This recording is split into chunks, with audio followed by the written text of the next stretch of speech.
Welcome to Midweek Mystery, where I share with you whatever project and tips and tricks are on my desk this week. Hey everybody, welcome back. It's midweek, and what is on my desk this week? Well, where I want to go this week is I want to actually make a couple of new journals. And as you'll know, if you've been watching any of my recent videos, I'm trying very hard to get organised for Christmas. So one of these journals is going to be a very personalised journal for a friend of mine who lives overseas. And I hope that she doesn't watch too many of my videos. So one of them is a very personalised journal for a friend as a Christmas gift. And the other, I was watching Annie from My Creative Detour the other day, and she was making a journal ready for December. And I thought, oh my goodness, what a good idea. Let's get organised. So I'm journal making today, and I thought I'd flick the camera on and just show you what I'm doing. So there are a multitude of ways to make journals. I'm very much at the moment using up what I have in my craft room rather than buying new. And some time ago I came across a box of these envelopes in an op shop, in a charity shop. And these envelopes measure around about 12 3/4 inches by 9. And these make fabulous journal covers, and I'll tell you the reason why. Now you can see I have scored a small spine in this one. Now I don't normally do this first off, but this is just to show you, because when you then fold on this spine, it is an ideal size for A4 pages. So this is letter size paper, or A4, depending on which country you're in. Fold it in half, and this size envelope makes a fantastic journal cover for these size pages. So nice and easy, no cutting down, you're just folding A4 pieces of paper in half. So that's one of the reasons I love using these. But I'm going to show you today what I'm going to do with it. And what I'm going to do is to cover it in fabric. Now, I have quite a big stash of fabric. I've sewn since I was big enough to reach the pedal on my mother's sewing machine. And I've pulled out some today, which with my friend in mind. And she's very much a lover of all things vintage. And I have this tablecloth, and normally we use tablecloths like this, but this one had just too many stains and too much damage, and you will see that I have already used a piece of it. So I want to use a piece of this, and I also have this beautiful material, and again I picked this up in a charity shop. So I'm going to use this inside, and I'm going to use the other piece outside. So what I'm going to do is I'm going to cut a piece of each material, each fabric, slightly bigger, so probably between 1/2 inch and 1 inch bigger all the way around than my envelope. And then I'll come back and I'll show you what I'm going to do with them. So as you can see, I have cut out, this is going to be my inside and this is going to be my outside. Now, when I looked at the tablecloth, the beautiful embroidered pattern on it was too big. It was too big to actually be seen effectively on here. So what I've done is I've got this piece of just plain cream, it's like a calico material, and I'm going to use that as my outside cover.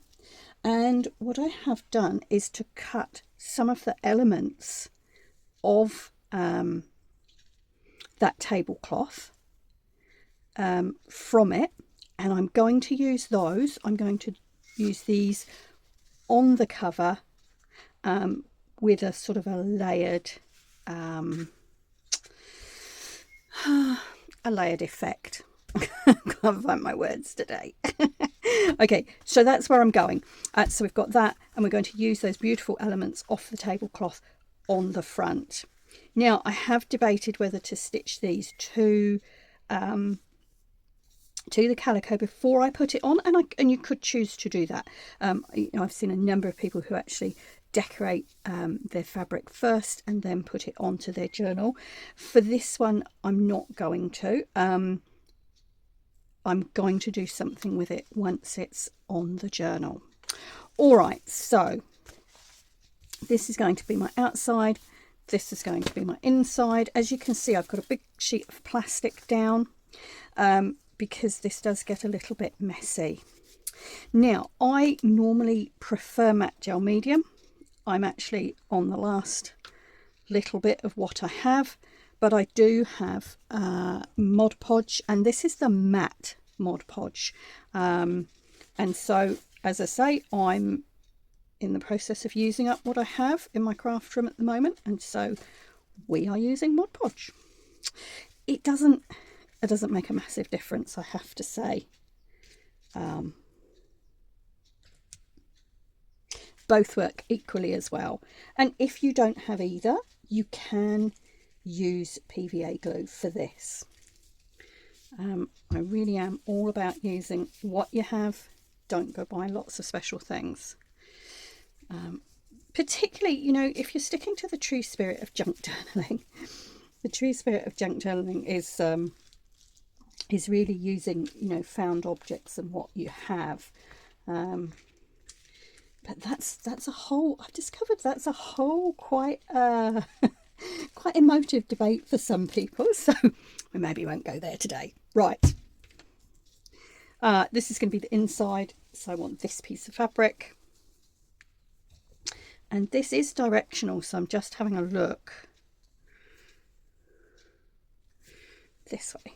Okay, so as you will see, I glued the top flap of that envelope down, and I'm literally going to lay this over the top, making sure I'm overlapping the edges. I'm going to start at the middle and literally just press it down nice and firmly. Oh, there's a bit of something in there. What is that? I don't know. There's a bit of cotton in there, which is dark blue and is showing through. Okay, there we go. Just press that down really nice and firmly. I'm going to flip it over, and I'm going to do exactly the same on the other side. Now, you can do this with cardboard. So, you know, if you're using like a cereal box, or I love making slightly smaller journals with, we get things like muesli bars in a slightly smaller box here. And those boxes make wonderful journal covers, and you can do it in exactly the same way. I really like these envelopes. They are they're sturdy, and of course you've got a double layer of the envelope, and so they're nice and sturdy, but yet they still enable sort of a soft feel to your journal cover, and I really love that. It's and again, it's personal preference.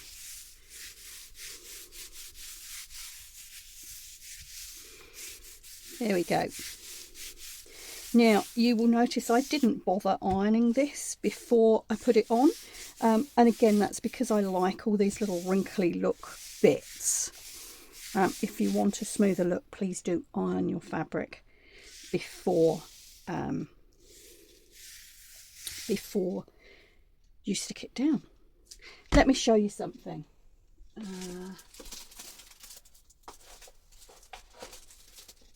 This is what I mean. This is a journal I've made in exactly the same way. This is actually my my botanical watercolour journal. Can you hear that?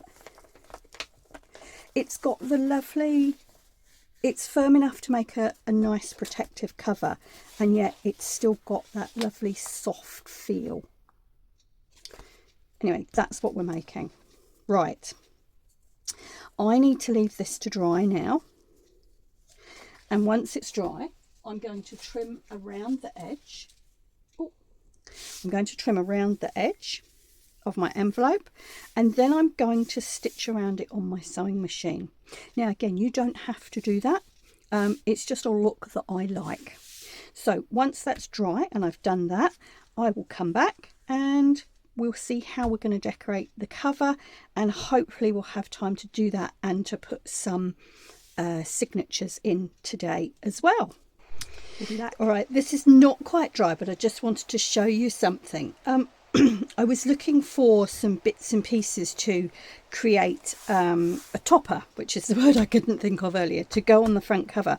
And I found this gorgeous ribbon. My mum turned out a box of odds and ends of ribbon the other day, and I found this and I thought, gosh, it's the same colour as the pink here, and it's the same colour as the piece I cut from the tablecloth. But the ribbon was in 2 pieces and it wasn't quite long enough to wrap right the way around the cover. So to make a closure, what I have done is before it dried, I quickly peeled back the lining of the journal, and I have restuck it. I cut the ribbon in half and I have restuck it so that I have the 2 pieces that are going to be able to form a tie closure on the side like this. All right, so I'm going to pop that to the side to finish drying. Now, whilst that is drying, I'm going to make a journal topper to go on the front cover. I've torn this piece of corrugated card. This is just packaging, and I've taken the layer off this side. I've torn this to be roughly the right size. It could go a little bit smaller. And what I've got is a whole load of bits and pieces. I've got some lace here. You can see that's come from a charity shop. As I've got that, I want this to be my centerpiece. That's come off that tablecloth. I found a little tassel. I've got the rest of that ribbon. I've got some silk here, which has been eco-printed. I don't know whether that's going to be useful. That's coffee dyed webbing. And you can get this at this time of year. They sell this as with the Halloween supplies. And I think it's meant to be sort of spooky, cobwebby stuff. I bought some last year and I've used it in a whole heap of things. I coffee dyed this bit. So that's that. This is our onions come in these cotton bags, or some of them do. They're great as well. I've got some pattern fabric, and if you watched my scrap busting video on Sunday, you'll know that I used up a bit of this, it's the lining from an old skirt, and I have a couple of offcuts left still, and again I thought it picks up the pinky colours. So I'm going for that quite muted, somewhat vintage colour palette, and I'm going to create a journal topper. I might bring in a few buttons. Oh my goodness, I am sorry about that noise. It's the rain. It's suddenly come on really heavy again. It's meant to be spring here. We've had a couple of weeks of quite reasonable weather. The last few days have just been continuous rain. Right, so we'll try and ignore the noise. So I'm going to sit and create a journal topper here, which will involve me playing with a whole load of these bits and layering them up, trying to make something that looks nice. So given that noise, I might put some music on and then just let you watch.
you've seen me do that topper. That's still a little bit damp. I've also, the last of this ribbon and this tassel, I'm hoping, now this is just about dry, so this is what it's going to look like, and I'm hoping that this, I'm going to, as I stitch in a moment, I'm going to think about seeing if I can attach this down the side, and then it will form a little dangle on the outside, but also can be used as a bookmark. All right, I'm going to go and put it all together, or I'm going to go and sew the journal anyway, put this in, and okay everybody, so this is dry, and oh sorry, just moving my chair. That's better. This is dry. As you can see, I've attached that as I said I was going to, and I have stitched around the edges. So let's move those out the way, and we're going to attach, put those things together. So we're going to attach the topper. Look at that. Now, I'm not a girly girl. This wouldn't suit me, but my friend who this is for, I'm hoping she will love this. For me, this represents her. All right, so I've got, and you will notice as I was building this, I was using a couple of different types of glue. This is a silicone craft and hobby glue. Now, unfortunately, I can only seem to get it in these little bottles, but this comes from a shop here in New Zealand called Warehouse Stationery, and I believe they are in Australia as well. And this silicone glue is really good when you're doing things where you want a little bit more grip. It's, you know, it's kind of your heavy duty glue option. So that top is quite thick and quite heavy, so, well, you know, heavy in terms of paper weight. So I'm going to pop that just about there and press down firmly.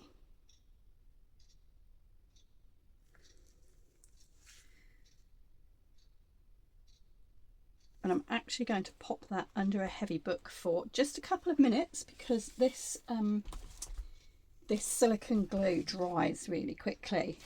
So I'm going to pop my journal on top of there and just put it to the side for a moment to dry.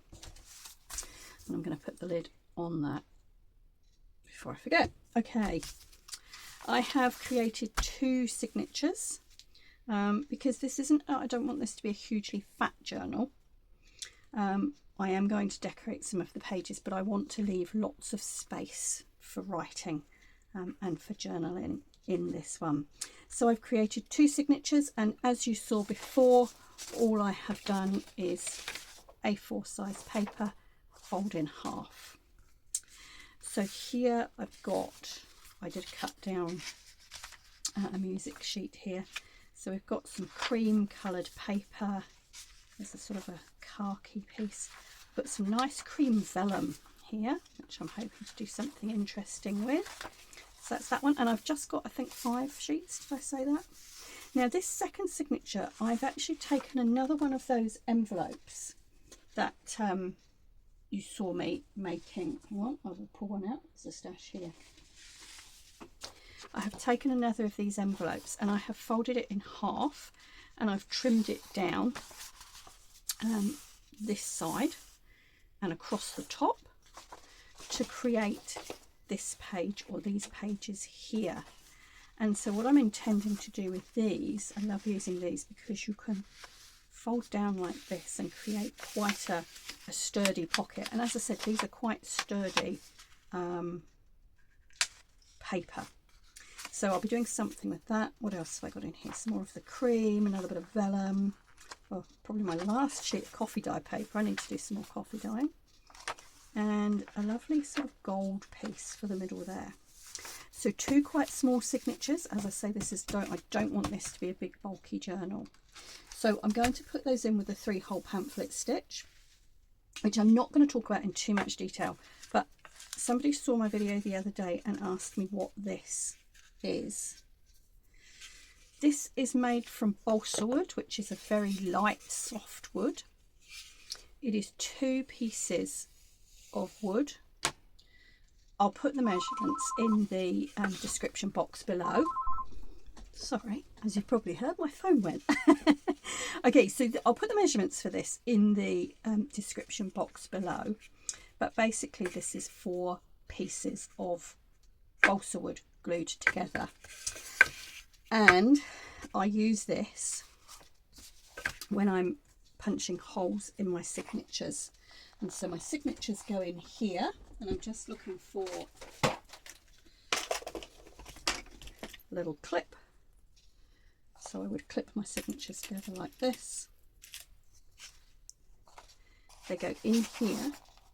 I can put my, I think the correct term for these is a jig, my little hole marker in the middle. And I keep these. I have, as you can see, I have different sized ones, and ones for single holes, 3 holes.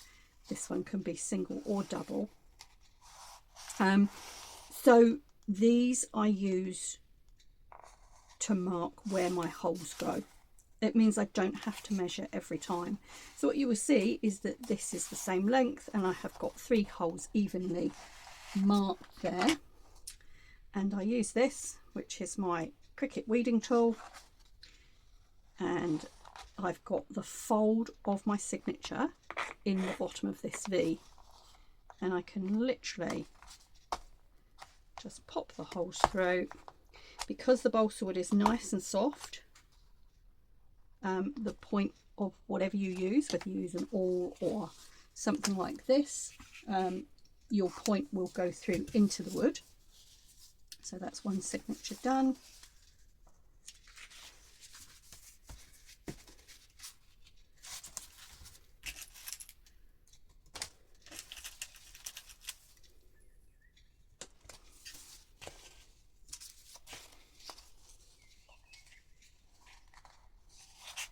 Yeah, so I will put the measurements for this little device below.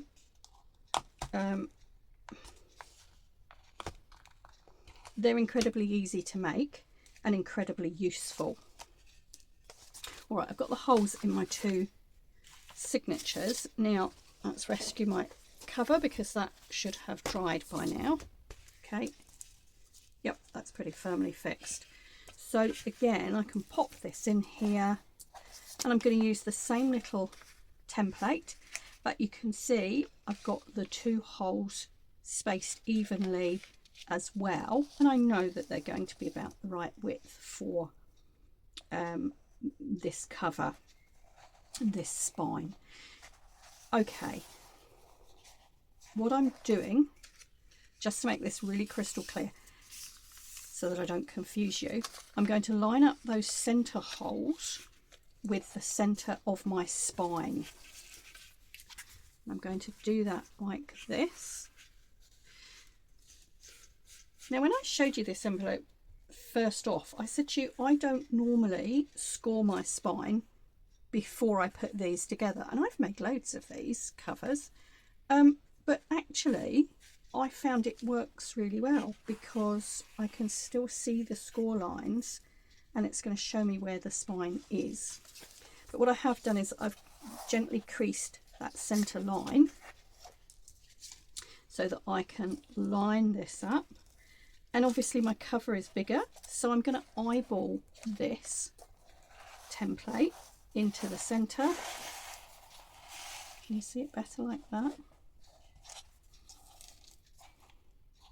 So that's lined up along the center of the spine.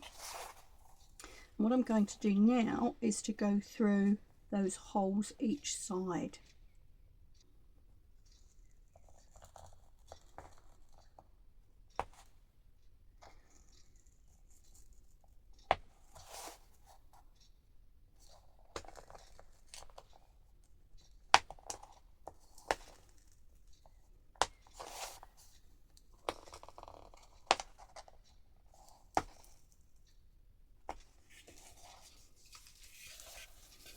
And there you will see my holes are ready for my signatures to go in.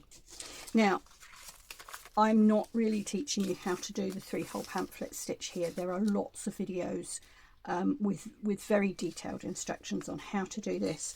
But somebody asked me the other day what my little bits of paper were for and what was this. And so that's really a brief explanation. This is my easy way. It's a little tool you can make yourself very cheaply. You can pick up balsa wood in most of the DIY stores, and it's incredibly cheap. And just some ordinary wood glue will put it together. So I'll put the measurements in the description box below and some brief instructions.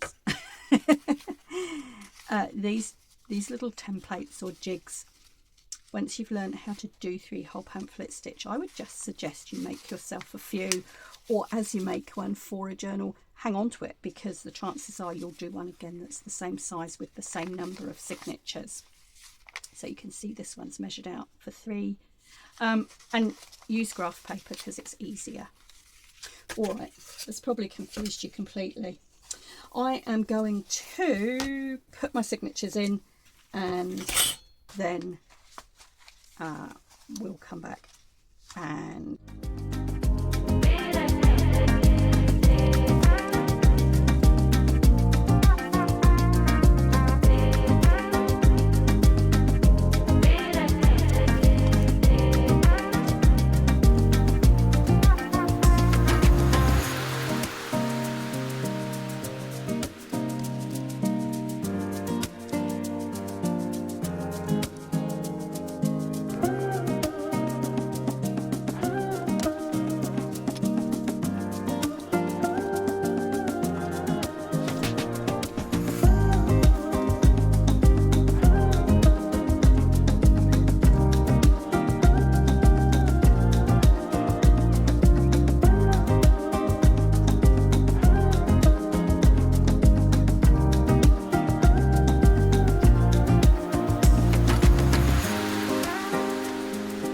okay, let's have a look, see what I've achieved today. So I've created this journal, soft cover journal, with an old envelope and some fabric, some recycled ribbon, and of course some sheets of paper and bits and pieces inside. I've got a bookmark here that can come down to mark our pages, or to look as an attractive dangle on the outside. So there you go, folks. That's you know, another easy way of creating a journal. And I think, as I say, I'm not a girly girl, but I think my friend will love this. I'm going to carry on this week working and decorating some of the pages and putting some ephemera in there. So if I'm still doing it next week, we'll have a look at what I'm doing. If not, at the very least, I will post a video that is a flick through of the finished journal. But I wanted to show you today just how to make a journal cover with a lovely decorative topper. So I hope that's been fun to watch. Thank you so much for joining me. I'll be back on Friday with the next card in the full deck challenge, which is run by Shana at Shanuki Art. So until then, ka kite anō.